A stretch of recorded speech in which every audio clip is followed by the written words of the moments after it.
پانی پت کی فتح کا یہ مطلب ہرگز نہ تھا کہ بابر ہندوستان کا شہنشاہ بن گیا تھا۔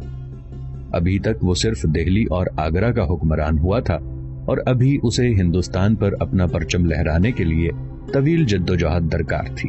در حقیقت ابراہیم لودھی کی بابر کے ہاتھوں شکست بابر کا اپنی جدوجہد کی طرف پہلا قدم تھا۔ ابھی بابر کو اپنے طور سے افغانستان اور راجپوت دشمنوں سے نبرد آزما ہونا تھا۔ گو افغانوں کو مغلوں کے ہاتھوں شکست ہوئی تھی، لیکن ابھی ان میں جنگ کی سکت باقی تھی، اور وہ بابر کو بہرحال ایک حملہ آور سمجھتے تھے اور اس کے خلاف جدوجہد جاری رکھنے کے خواہش مند تھے۔ جہاں تک راجپوتوں کا تعلق ہے تو وہ بھی جنگجو تھے، اور میواڑ کے راجپوت راجہ رانا سانگا کی قیادت میں ہندوستان پر اپنی سیاسی برتری کا خواب دیکھ رہے تھے، اور جانتے تھے کہ اس مقصد کے لیے انہیں ایک نہ ایک دن مغلوں سے نبرد آزما ہونا پڑے گا۔ ادھر بابر کے لیے سب سے بڑا مسئلہ یہ تھا کہ اس کے لشکری گرمی کی شدت سے تلملا اٹھے تھے۔ تاہم بابر نے لشکر کے سپاہیوں کو اپنی جوشیلی تقریروں کے ذریعے ہندوستان میں رہنے پر آمادہ کر لیا تھا تاکہ وہ شمالی حصے بھی فتح کر سکے۔ دوسری طرف بابر کے کابل میں قیام کے دوران چتوڑ کے راجہ رانا سانگا نے بابر سے نہ صرف سفارتی تعلقات قائم کر رکھے تھے بلکہ ابراہیم لودھی کے خلاف جنگ میں اپنی طرف سے مدد کی پیشکش بھی کی تھی۔ چتوڑ کا دوسرا نام جو آج کل زیادہ مشہور ہے وہ اودھ پور ہے۔ رانا سانگا تمام راجپوتوں کا اس وقت قائد شمار ہوتا تھا۔ اس کی تمام زندگی مسلسل جنگوں میں گزری تھی۔ مسلمان حکمرانوں کے ساتھ جنگ کرتے ہوئے رانا سانگا نے بیلسا، سارنگ پور، جند ریری اور تھمبور کے قلعے چھین کر اپنی سلطنت کو مضبوط اور مستحکم بنا رکھا تھا۔ جنگوں کے دوران زخم کھا کر معذور ہو جانے کے باوجود ہندوستان کے 7 راجا اور لگ بھگ 104 سردار رانا سانگا کے اطاعت گزار تھے۔ بابر نے جب دہلی پر قبضہ کیا تو رانا سانگا نے اس کے خلاف اعلان جنگ کر دیا۔ وہ تو یہ خیال کیے ہوئے تھا کہ بابر ابراہیم لودھی سے نمٹ کر واپس چلا جائے گا، لیکن بابر نے تو اب ہندوستان میں مستقل رہنے کا تہیہ کر لیا تھا، اور اب وہ رانا سانگا سے ٹکرانے کی تیاریوں میں لگ گیا تھا۔ بابر نے پہلی مرتبہ رانا سانگا کے خلاف جنگ کو جہاد کا نام دیا، کیونکہ یہ جنگ کسی مسلمان کے خلاف نہیں بلکہ ایک بت پرست راجپوت کے خلاف تھی۔ جس وقت بابر رانا سانگا کے خلاف جنگ کی تیاریاں کر رہا تھا، اس دوران اس کے بیٹے ہمایوں نے بھی اپنا کام دکھایا۔ جو لشکر اس کے پاس اس وقت آگرہ میں موجود تھا اس کے ساتھ وہ نکلا۔ سب سے پہلے وہ قنوج شہر پر حملہ آور ہوا۔ پوری شدت سے حملہ آور ہوتے ہوئے اس نے قنوج شہر پر قبضہ کر لیا۔ اس کے بعد ہمایوں نے برق رفتاری سے حرکت کرتے ہوئے اور دشمن پر حملہ آور ہوتے ہوئے جون پور، غازی پور، حتیٰ کہ گوالیار پر بھی قبضہ کر لیا۔ اس دوران بابر بھی موت کے پنجے سے بال بال بچا، اس لیے کہ ابراہیم لودھی کی ماں جو قید ہو کر آگرہ میں قیام کیے ہوئے تھی، اس نے بابر کو زہر دے کر ہلاک کرنے کی کوشش کی تھی۔ ابراہیم لودھی کی ماں کی طرف سے زہر دینے کی تفصیل کچھ اس طرح ہے کہ دہلی سے نکل کر کچھ دنوں کے لیے بابر نے آگرہ میں قیام کیا۔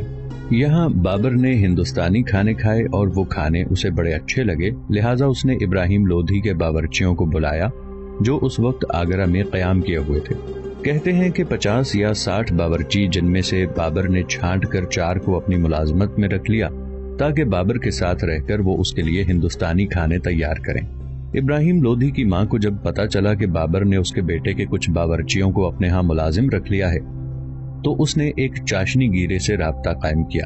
یہ چاشنی گیر ابراہیم لودھی کے دور میں شاہی محل میں کام کرتا تھا، لیکن ابراہیم کی موت اور بابر کی فتح کے بعد وہ آگرہ سے نکل کر اٹاوا کی طرف چلا گیا تھا۔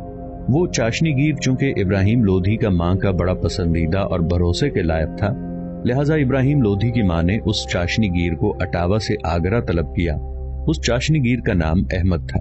دوسری بڑی بات یہ کہ بابر نے جو اپنی خدمت کے لیے 4 باورچی رکھے تھے، وہ چاروں کے چاروں احمد نام کے اس چاشنی گیر کے بڑے ممنون اور احسان مند تھے۔ اسی وجہ سے ابراہیم لودھی کی ماں نے اسے بلا کر باورچیوں کے ذریعے بابر کو زہر دینے کا فیصلہ کر لیا۔ اب بابر نے ابراہیم لودھی کے دور والے 4 باورچیوں کے علاوہ اپنی طرف سے کچھ چاشنی گیر بھی رکھ لیے جو بادشاہ کو کھانا دینے سے پہلے خود کھانا کھا کر دیکھتے تھے کہ وہ کھانا بادشاہ کے لائق ہے یا نہیں۔ اٹاوا سے جب احمد نام کا وہ چاشنی گیر ابراہیم لودھی کی ماں کے پاس آگرہ پہنچا تو ابراہیم لودھی کی ماں نے اس چاشنی گیر کو کوئی تولہ بھر زہر کی پڑیا مہیا کی اور اسے یہ کہا کہ وہ زہر کی یہ پڑیا باورچی خانے کے کسی باورچی تک پہنچا دے اور کوشش کرے کہ یہ زہر بابر کو کھلا دیا جائے۔ احمد چاشنی گیر چونکہ ان باورچیوں سے بڑے تعلقات رکھتا تھا جن کا بابر نے اپنے لیے انتخاب کیا تھا، لہٰذا اس نے ایک باورچی سے رابطہ قائم کیا اور اسے زہر کی پڑیا دیتے ہوئے کہا کہ اگر وہ یہ زہر کسی نہ کسی طرح بابر کو کھلا دے تو ابراہیم لودھی کی ماں کی طرف سے اسے اس قدر بڑی جاگیر دی جائے گی کہ عمر بھر کے لیے اسے ملازمت نہیں کرنا پڑے گی اور اپنی جاگیر میں بیٹھ کر عیش کرتا رہے گا۔ وہ باورچی احمد چاشنی گیر کے بہکاوے میں آ گیا۔ اس نے مہیا کردہ زہر بابر کو کھلانے کا تہیہ کر لیا۔ اس دوران ابراہیم لودھی کی ماں نے اپنی ایک اور خادمہ کو بابر کی قیامگاہ کی طرف بھجوایا تاکہ وہ یہ پتہ لگائے کہ واقعی وہ باورچی بابر کو ہلاک کرنے کے لیے اس کا مہیا کردہ زہر استعمال کرتا ہے کہ نہیں۔ اس نے اتفاق سے جس باورچی کے حوالے وہ زہر کیا گیا تھا وہ بابر کے کھانے میں ڈر، خوف اور گھبراہٹ میں اس زہر کو صحیح طور پر استعمال نہ کر سکا۔ سالن والی پتیلی میں زہر ڈالنے کی بجائے اس نے جس رکابی کے اندر بابر کے لیے سالن نکالا تھا اس رکابی کے سالن پر اس نے زہر چھڑک دیا۔ ایسا اس نے اس لیے بھی کیا تھا کہ بابر نے اپنے نئے چاشنی گیروں کو جو حکم جاری کیا ہوا تھا کہ وہ پتیلی سے سالن نکال کر ہندوستانی باورچی کو چکھایا کریں گے، اس کے بعد خود چکھا کریں گے، مگر نالائق چاشنی گیروں نے رکابی میں سالن کے بعد نگرانی نہیں کی۔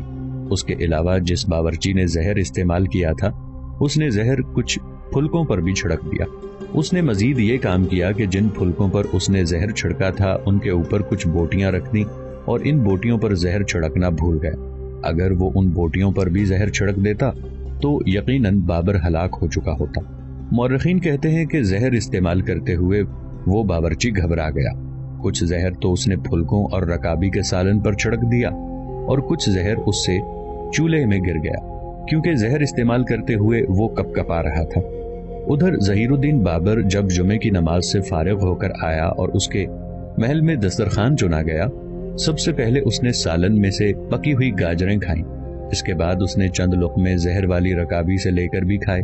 پہلے تو اسے کوئی بھی چیز بے مزہ معلوم نہ ہوئی، لیکن جب اس کے بعد اس نے گوشت کی کچھ بوٹیاں کھائیں تو اس کی طبیعت بگڑنا شروع ہو گئی۔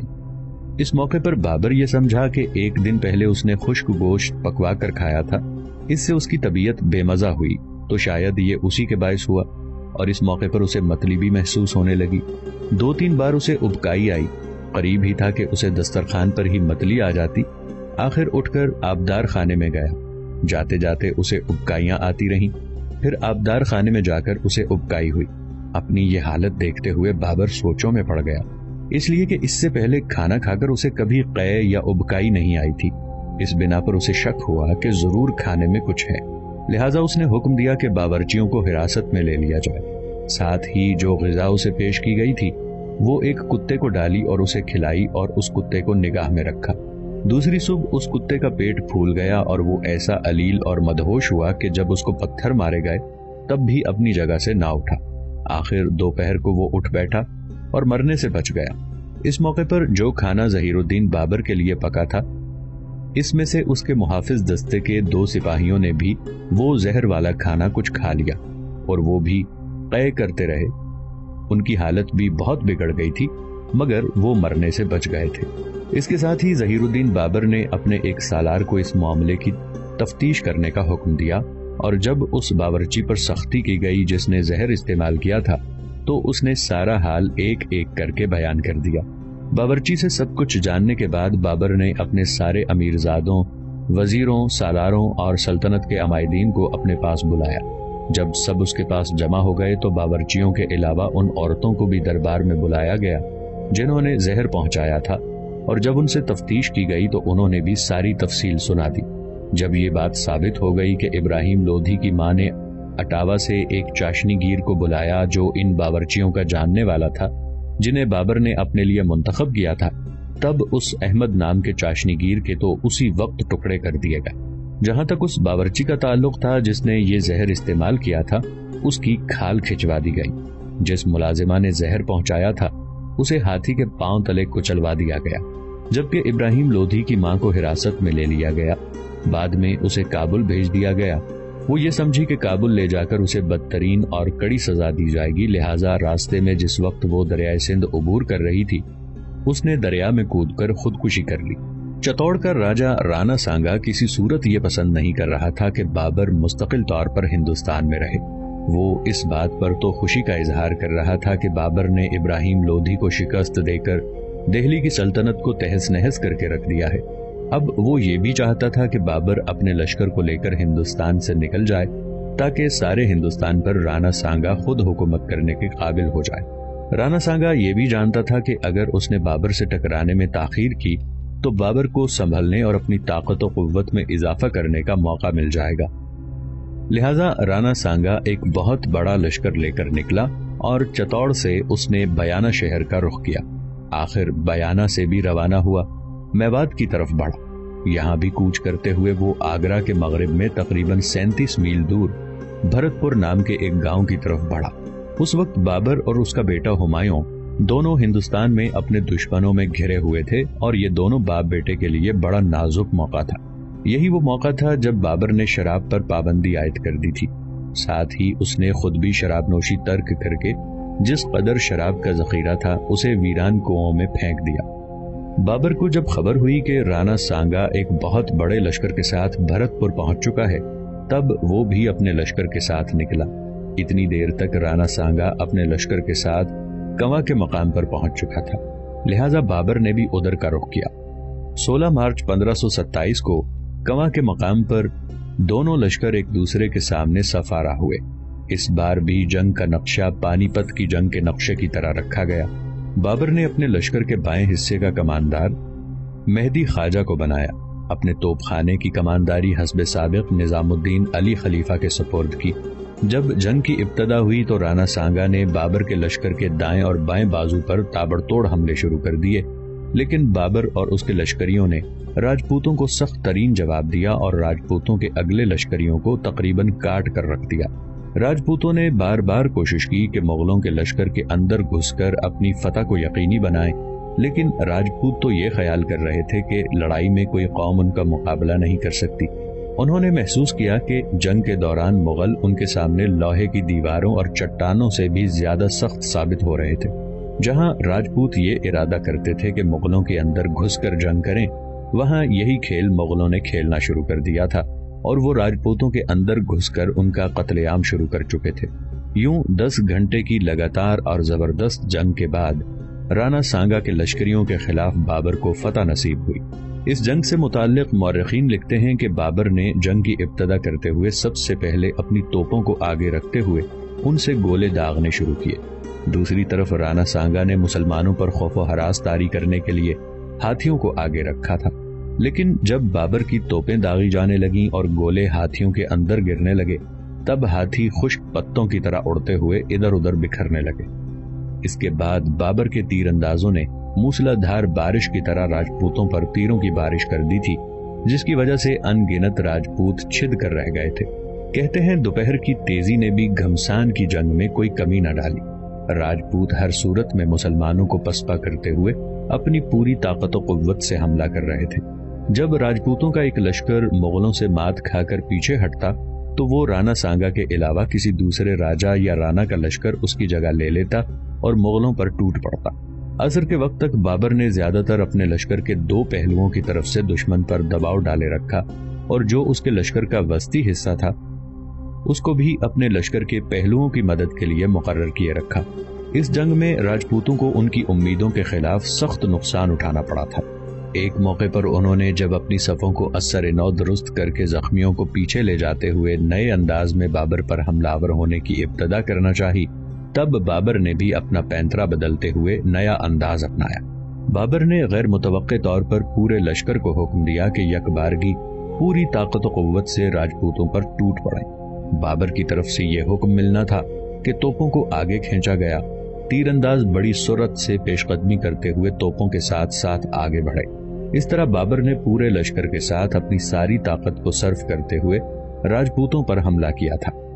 یہ بابر کی طرف سے گویا راجپوتوں کے منہ پر ایک بھرپور تھپڑ تھا۔ راجپوتوں نے اس حملے کو روکنے کی کوشش کی اور جوابی کارروائی کرتے ہوئے مسلمانوں کے لشکر پر ٹوٹ پڑے، لیکن اتنی دیر تک بابر کے لشکریوں نے راجپوتوں کو 3 اطراف سے گھیر کر ایک طرح سے ان کا قتل عام شروع کر دیا تھا اور ان کی صفوں کو متزلزل کرنا شروع کر دیا تھا۔ اس موقع پر رانا سانگا بری طرح زخمی ہوا اور اسے پیچھے ہٹا لیا گیا۔ سورج چھپتے چھپتے راجپوتوں کو بدترین شکست کا سامنا کرنا پڑا اور وہ میواڑ کے کوہستانی سلسلوں کا رخ کرتے ہوئے بھاگ کھڑے ہوئے۔ بابر نے اپنے لشکر کے ساتھ راجپوتوں کا پوری طاقت اور قوت سے پیچھا کیا۔ انہیں اپنے آگے آگے بھگاتا ہوا ان کی تعداد کم کرتا چلا گیا تھا اور پھر رات ہو جانے کی وجہ سے یہ تعاقب ترک کر دیا گیا۔ اس طرح رانا سانگا کے پڑاؤ کی ہر چیز پر قبضہ کر لیا گیا تھا۔ کہتے ہیں اس جنگ میں راجپوتوں کے لشکر کا ایک بڑا حصہ ختم ہو گیا۔ مقتولوں میں ان کے بڑے بڑے سالار، بڑے بڑے سورما اور بڑے بڑے بہادر اور اعلیٰ پائے کے سردار بھی تھے۔ مرنے والوں میں راؤ نگر کا سپہ سالار اپنی برادری کے 2 منچلوں کے ساتھ کام آیا۔ سلمبرا کا راجہ چندا دت اپنے 300 سرکردہ عزیزوں کے ساتھ مارا گیا۔ مارواڑ کا راجکمار اپنے سرداروں کے ساتھ کام آیا۔ سونی گڑھ کا راؤ اس جنگ میں موت کے گھاٹ اتر گیا۔ میواڑ کے روسا اور بہت سے دوسرے نامی گرامی اس جنگ میں موت کے گھاٹ اتر گئے۔ کہتے ہیں مغل فتح مندوں نے مقتولوں کے بریدہ سروں کا میدان میں مینار تیار کیا اور بابر کو غازی یعنی ایک اسلامی جنگ کے فاتح کے لقب سے ملقب کیا۔ بلا شبہ بابر کی سپہ سالاری نے وہ مارکا سر کیا جو نتائج کے اعتبار سے فیصلہ کن ثابت ہوا۔ رانا سانگا اپنے زخم سے جانبر نہ ہو سکا اور پھر سال بھر کے اندر مر گیا۔ اس کی اولاد میں بھی کسی کو پھر ہندوستان میں مغلوں کا مقابلہ کرنے کی ہمت اور جرأت نہ ہوئی۔ پانی پت میں بابر نے شمالی ہند کے مسلمان بادشاہوں کی قوت کو توڑا تھا، جبکہ کنوہ کے میدان میں بابر نے ہندوستان کے راجپوتوں کی کمر توڑ کر رکھ دی تھی۔ بہرحال یہ پہلا موقع تھا کہ بابر کو اپنی زندگی میں اس قدر اعلیٰ پائے کی فتوحات حاصل ہوئی تھی۔ اس سے پہلے وہ ایک جگہ سے دوسری جگہ، ایک شہر سے دوسرے شہر تک اپنے دشمنوں کا مقابلہ کرتا رہا، ہر وقت پریشان اور سرگرداں رہتا تھا۔ لیکن پانی پت اور اس کے بعد کنوہ میں فاتح کی حیثیت سے ابھرنے کے بعد اسے کسی نئے خطرے کی تشویش نہ رہی تھی۔ اب وہ رات کو زرہ پہنے بغیر سو جاتا تھا۔ گو آس پاس مخالف اور بدسگال لوگوں کی کمی نہ تھی اور بہت سے مسائل ابھی حل طلب تھے، لیکن اسے ان کی چنداں فکر نہ تھی۔ اس کے علاوہ شراب ترک کر کے اور شراب کے برتن توڑ کر وہ خدا کی رحمت اور فضل پر زیادہ بھروسہ کرنے لگ گیا تھا۔ اب وہ یہ بھی خیال کرتا تھا کہ جس طرح خداوند نے اس کے توبہ کرنے کے بعد اسے دشمنوں کے خلاف کامل فتح عطا کی تھی، اب وہ یہ اعتقاد بھی رکھنے لگا تھا کہ دوسری پریشانی میں بھی وہی خدائے رحیم و قدیر اس کی مدد فرمائے گا۔ بابر نے پانی پت میں فتح حاصل کرنے کے بعد اپنے چھوٹے چھوٹے سوار لشکریوں کو آگرہ اور کچھ دوسرے علاقوں کی طرف بھجوایا تھا تاکہ وہ وہاں کے حالات کا جائزہ لیں اور جہاں جہاں بھی شکست خوردہ حکمرانوں کے خزانے ہوں ان پر قبضہ کریں۔ لیکن کنوہ میں راجپوتوں کو بدترین شکست دینے کے بعد اس نے ایسا نہیں کیا، اس لیے کہ راجپوتوں کا علاقہ جھلستی اور تپتی ریت کی وادیوں کا صحرا تھا اور اس کے اندر بابر کسی طریقے کسی سلیقے کے ساتھ پیش قدمی کرنا چاہتا تھا۔ ساتھ ہی اس موقع پر اس کے سامنے یہ خدشات بھی تھے کہ اس کے کچھ لشکریوں کے علاوہ اس کے چند سرکردہ سالار بھی ہندوستان کی گرمی برداشت نہ کرتے ہوئے واپس کابل جانے کا ارادہ رکھتے تھے۔ لیکن ان کے ان ارادوں کے مقابلے میں بابر نے اپنا ایک بہترین داؤ استعمال کیا، جس کی بنا پر ان میں سے اکثر نے اپنے وطن اندجان اور کابل واپس جانے سے انکار کر دیا۔ سب سے پہلے اس نے اپنے مستحق لشکریوں کو جاگیریں دیں اور انہیں ان کی جاگیروں کی طرف روانہ کیا اور ان کے ذمے یہ کام لگایا کہ ان جاگیروں پر جہاں جہاں بھی دشمن بیٹھا ہے ان پر حملہ آور ہو اندجان اور انہیں فتح کر کے ان پر قبضہ کر لیں۔ اس طرح لشکریوں نے تو واپس کابل جانے کا ارادہ ملتوی کر دیا۔ اس کے بعد بابر نے اپنے سرکردہ سالاروں کی طرف متوجہ ہو کر مال غنیمت اور دوسرے اموال میں انہیں اس قدر نوازا کہ وہ مطمئن ہو گئے اور ان کی خوشی کی کوئی انتہا نہ تھی۔ انہیں اس طرح نوازنے کے بعد بابر نے انتہائی نرمی اور عاجزی سے انہیں مخاطب کر کے کہا کہ اب بھی اگر وہ واپس اپنے وطن جانا چاہتے ہیں تو بابر انہیں روکے گا نہیں، وہ جا سکتے ہیں۔ شرمندگی کا احساس کرتے ہوئے ان میں سے بھی اکثر نے جانے کی بجائے ہندوستان میں ہی بابر کے ساتھ رہنا پسند کیا۔ اس جنگ میں ابراہیم لودھی کے افغان ساتھی بھی چونکہ رانا سانگا کا ساتھ دے رہے تھے، لہذا رانا سانگا کے ساتھ ساتھ انہیں بھی شکست کا منہ دیکھنا پڑا۔ ان میں سے ایک شخص حسن خان جو میوات کے علاقے کا حکمران تھا، وہ بھی اس جنگ میں مارا گیا، جبکہ ابراہیم لودھی کا بھائی سلطان محمود لودھی جو رانا سانگا کے لشکر میں شامل تھا، شکست کی صورت میں وہ بھی بچ کر بھاگ نکلا۔ رانا سانگا کو شکست دینے کے بعد بابر نے اپنے لشکر کے ساتھ پیش قدمی شروع کی اور 7 اپریل 1527 کو بابر کی حکومت ہندوستان کے وسیع تر علاقوں تک قائم ہو گئی تھی۔